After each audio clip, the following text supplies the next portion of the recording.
Le second livre des Chroniques, chapitre 29. Ézéchias devint roi à l'âge de 25 ans, et il régna 29 ans à Jérusalem. Sa mère s'appelait Abijah, fille de Zacharie. Il fit ce qui est droit aux yeux de l'Éternel, entièrement comme avait fait David son père. La première année de son règne, au premier mois, il ouvrit les portes de la maison de l'Éternel et les répara.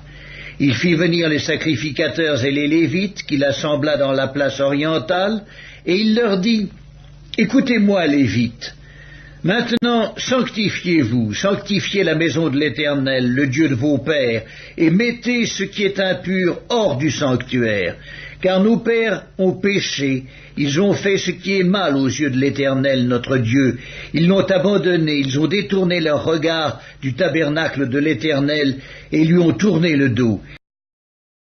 Ils ont même fermé les portes du portique et éteint les lampes, et ils n'ont offert au Dieu d'Israël ni parfum ni holocauste dans le sanctuaire. Aussi la colère de l'Éternel a été sur Juda et sur Jérusalem, et il les a livrés au trouble, à la désolation et à la moquerie, comme vous le voyez de vos yeux. Et voici, à cause de cela, nos pères sont tombés par l'épée, et nos fils, nos filles et nos femmes sont en captivité. J'ai donc l'intention de faire alliance avec l'Éternel, le Dieu d'Israël, pour que son ardente colère se détourne de nous. Maintenant, mes fils, cessez d'être négligents, car vous avez été choisis par l'Éternel pour vous tenir à son service devant lui, pour être ses serviteurs et pour lui offrir des parfums. Et les Lévites se levèrent.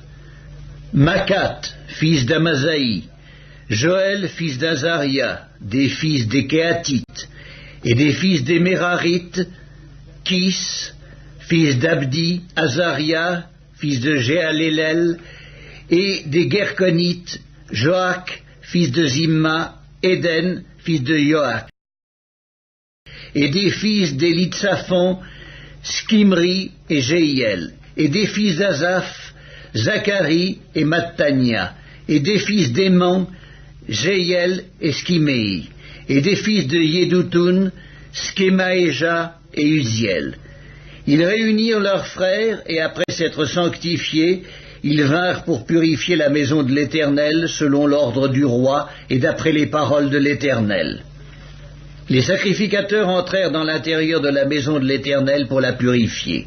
Ils sortirent toutes les impuretés qu'ils trouvèrent dans le temple de l'Éternel et les mirent dans le parvis de la maison de l'Éternel, où les Lévites les reçurent pour les emporter dehors au torrent de Cédron. Ils commencèrent ces purifications le premier jour du premier mois. Le 8e jour du mois, ils entrèrent dans le portique de l'Éternel et ils mirent 8 jours à purifier la maison de l'Éternel.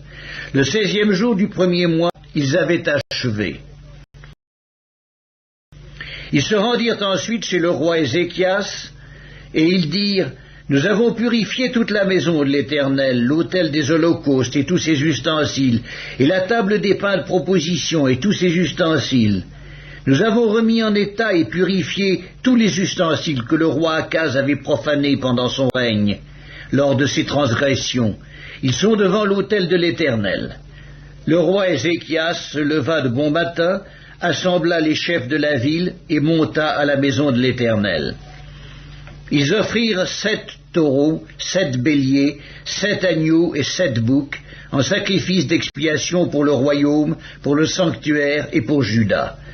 Le roi ordonna aux sacrificateurs, fils d'Aaron, de les offrir sur l'autel de l'Éternel. Les sacrificateurs égorgèrent les bœufs et reçurent le sang qu'ils répandirent sur l'autel. Ils égorgèrent les béliers et répandirent le sang sur l'autel. Ils égorgèrent les agneaux et répandirent le sang sur l'autel. On amena ensuite les boucs expiatoires devant le roi et devant l'assemblée, qui posèrent leurs mains sur eux. Les sacrificateurs les égorgèrent et répandirent leur sang au pied de l'autel en expiation pour les péchés de tout Israël, car c'était pour tout Israël que le roi avait ordonné l'holocauste, le sacrifice d'expiation. Il fit placer les Lévites dans la maison de l'Éternel avec des cymbales, des luttes et des harpes, selon l'ordre de David, de Gad, le voyant du roi, et de Nathan, le prophète. Car c'était un ordre de l'Éternel transmis par ses prophètes. Les Lévites prirent place avec les instruments de David et les sacrificateurs avec les trompettes. Ézéchias ordonna d'offrir l'holocauste sur l'autel, et au moment où on commença l'holocauste, commença aussi le chant de l'Éternel au son des trompettes et avec accompagnement des instruments de David, roi d'Israël. Toute l'assemblée se prosterna, et on chanta le cantique et l'on sonna des trompettes, le tout jusqu'à ce que l'holocauste fût achevé. Et quand on eut achevé d'offrir l'holocauste, le roi et tous ceux qui étaient avec lui fléchirent le genou et se prosternèrent. Puis le roi Ézéchias et les chefs dirent aux Lévites de célébrer l'Éternel avec les paroles de David et du prophète Asaph.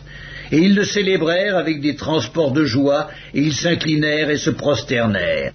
Ézéchiel prit alors la parole et dit, « Maintenant que vous vous êtes consacrés à l'Éternel, approchez-vous, amenez des victimes et offrez des sacrifices d'action de grâce à la maison de l'Éternel. » Et l'assemblée amena des victimes et offrit des sacrifices d'action de grâce, et tous ceux dont le cœur était bien disposé offrirent des holocaustes.